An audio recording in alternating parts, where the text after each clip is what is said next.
What a totally apathetic round of applause. Now, can we try that again? Because that was, I've got to be honest, that was pretty shocking. So, yeah, I'm just going to go back. Pretend this is live at the Apollo. Use your imagination the best you can. And I'm just going to announce myself onto the stage, because that's what happens at live at the Apollo. It's like that. So can we try that again? Good. Do your best. Ladies and gentlemen, welcome to Boho. Put your hands together for your host, Nik Hill.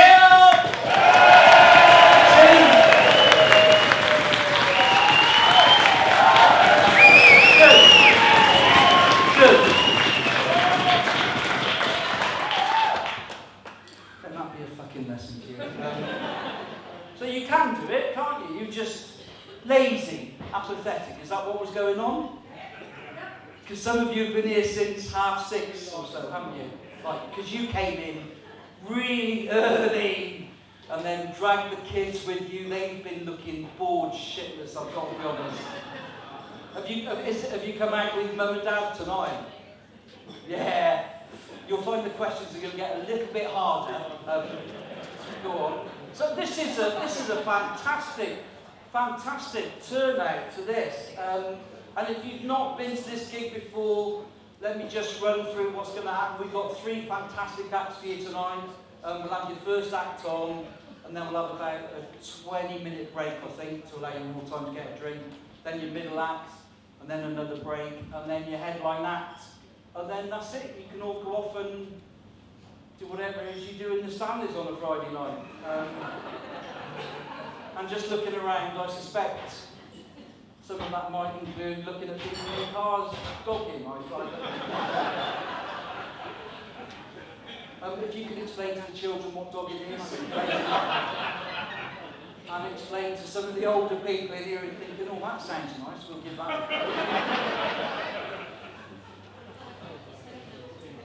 go. Do I need to tell you anything? Oh yeah, if there's, in the unlikely event of a fire, we've got 2 exits. We've got that one door, which you can squeeze through one at a time, and then the people at the back, you're only going to get burnt a little bit, aren't you? Right?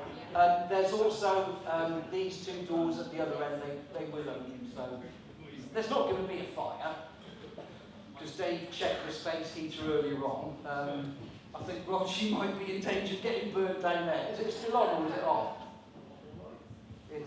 It's off. If you could refrain from going to the bar whilst the acts are on, that would be great. If you could refrain from chatting whilst the acts are on, that would be great. If you're incapable of doing that, we'll just have a quiet word with you, and that's fine. It tends to be women more than blokes in chat. No, it is. No. Statistically, Prosecco-fueled women are a pain in the arse at colony gigs. I'm looking around again, yeah, you were in really early as well, weren't you? Have you been on the wine? What are you drinking? Prosecco. Oh, less my case. No, you've been well behaved so far. I think that's about it, isn't it, really? So, is there anything else you needed to add? Wander around with your baby in the arm? This isn't an unusual thing at a comedy gig. Don't get kids like that. I think that's about it in terms of what we need to take. I think that's everything. It was an absolute joy watching you all come in being grilled by the Gestapo. Give me your tickets! Some of you were panicking.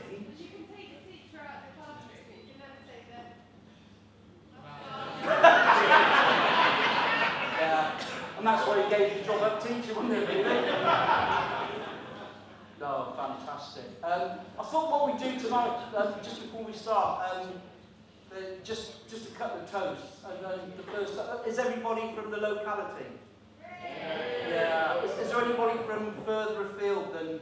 Yeah. Oh yes, that was. Stoke. No, that's not really that far. Whereabouts is it? Thornbury. Oh, didn't you come up last time? Oh, Thornbury. Are we okay with Thornburyans? Is that all right? Because what you've got in here, you've got King Stanley, Stanley Downton, and Leonard Stanley, and we've had to mill yard, and basically we've had to segregate all of them. Because they don't mix, although when you look around, clearly they fucking do. Does interbreeding go on in Thornbury as well? It certainly does in Stonehouse. Look at the state of them. I mean, you're not from Stonehouse.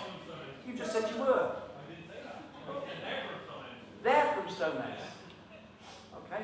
I've never been heckled geographically before. That's fantastic. So where's the furthest anybody's come? Any advances on Thornbury? You do. You do. Did you just put your hand up to say? They're just having a discussion. Where are you from? Where are you from? Hi.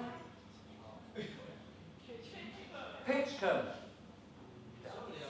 Yeah, you're all right. Yeah, Pitch. Have we got anybody in from Gloucester? Just me. Oh, yeah. Two. All of a sudden I feel very unsafe, I've got to be honest. But yeah, so if you're from the locality, what I thought we'd do, just to start the night off, I noticed in your local standing news an old guy from the locality died recently. I just thought it would be nice to raise a glass to him. Basil Wyman. Do we know Basil? So I just raise a glass to Basil. He was 91 and he was clearly loved by the village. You knew him well? Oh, did you? Yeah, he was a 91, he did well, didn't he? And the other thing I'd like to raise a glass to is I mean, this is fantastic what Dave and his staff have put on tonight. So can we just raise a glass to Dave, Penny, all the staff at Boho?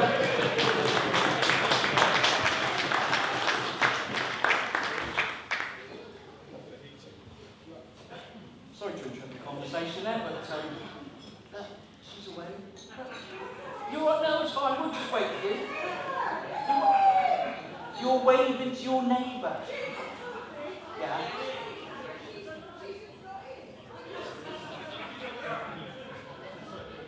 Fuck's sake, what's going on? Do you live next door to each other? Opposite?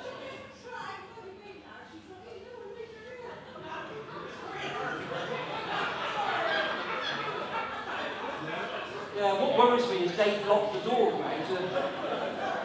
And the other toast I do want to do, right, and this is really selfish, because I want to toast myself, because today is the first day of my retirement.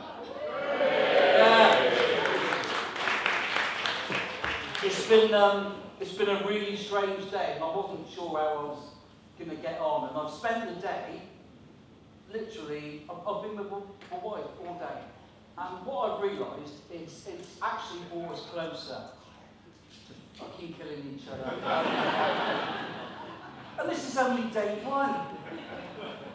And she said, have you got any plans for next week?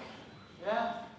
Looking for a new job if this is how it's going to be. Because she's got some little quirks I'd never noticed, like, that just really have irritated me today.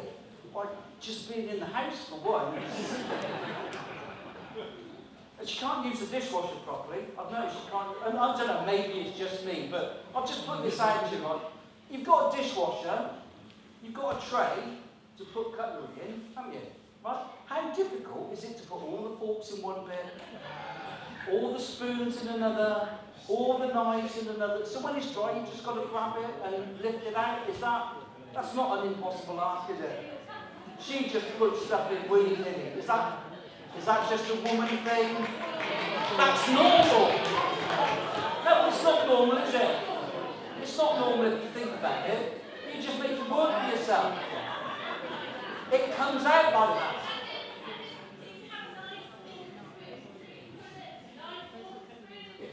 I think it's a luxury to have a wife to know where the dishwasher is.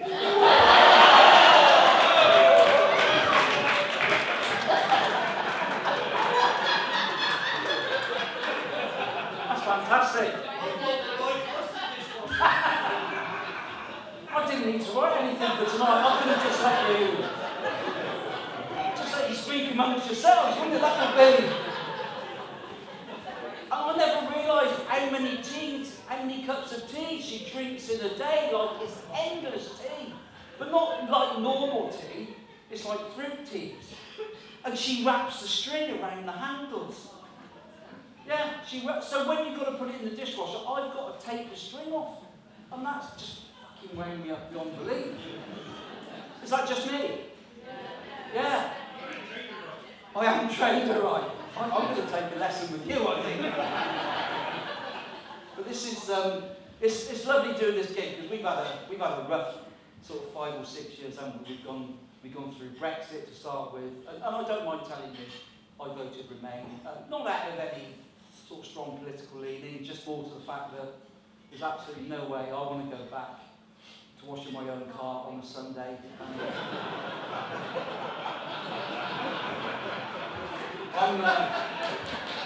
It's just not going to happen. I'm quite happy to pay 5 Eastern Europeans a tenner. Right? I know full well 4 of them are being exploited, the one's a gangmaster. But as I said, I voted Remain, so my conscience is absolutely clear. And, what I've started doing as well is I treat myself, so about once a month I take the car down. And to be fair, I've learned their language.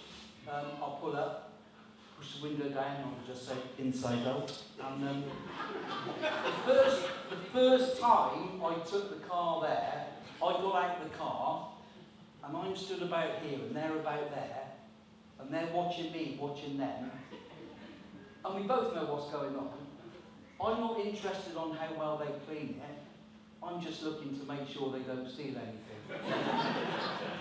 And I've got to be honest, I drove away that first time, and I thought, that is, what an awful thing. How the hell should I judge these people who probably, travelled millions of miles to help me? And I thought, I cannot put them in that situation ever again. So what I do now, before I take it down, is I clear it out of anything valuable.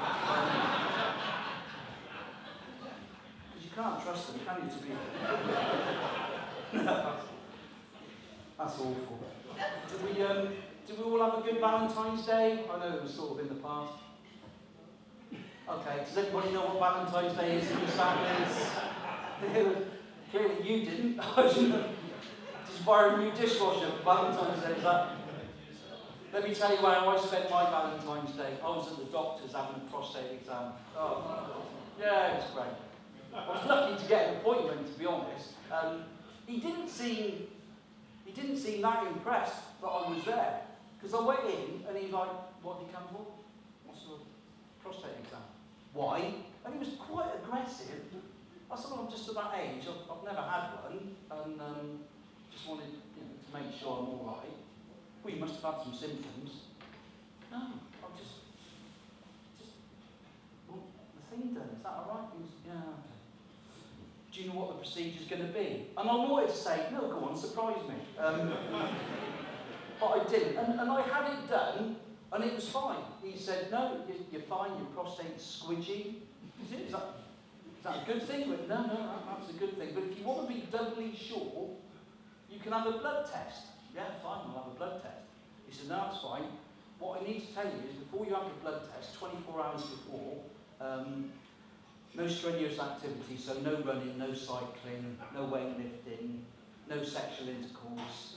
And then he looked at me and winked and said, and of course, no masturbation. I thought, are you calling me a wanker just because I haven't had any symptoms? But it wasn't the only thing I had.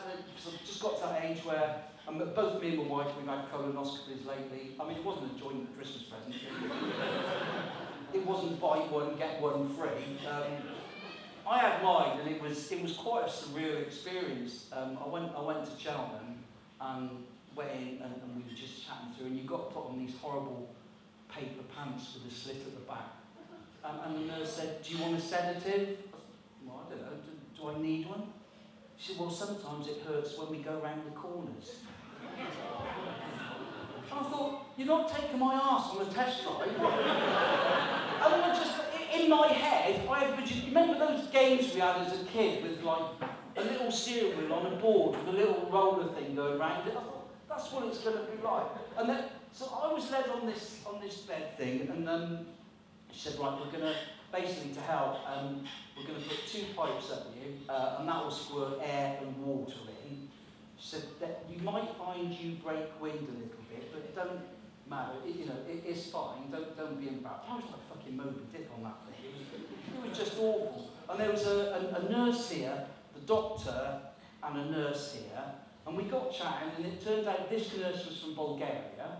So as I'm having this colonoscopy done, we're having a conversation about holidaying on the Gold Coast, which was quite bizarre.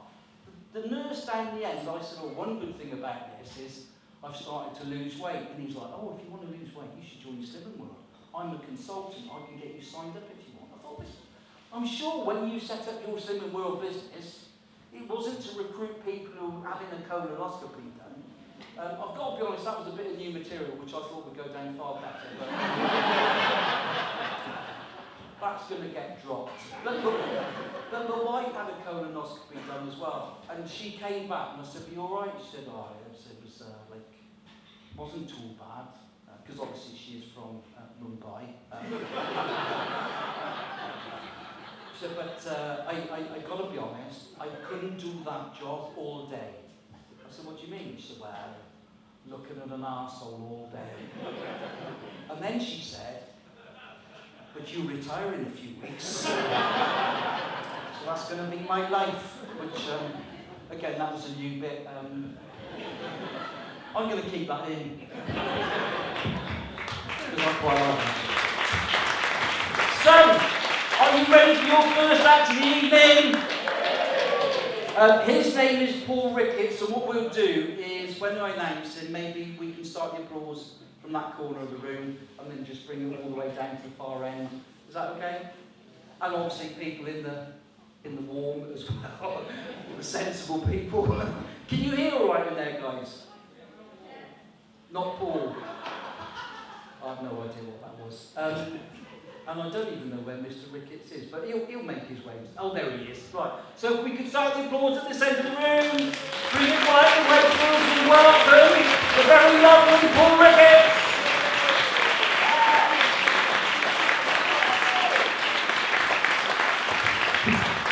Evening. I do realise some of you, you're probably looking at me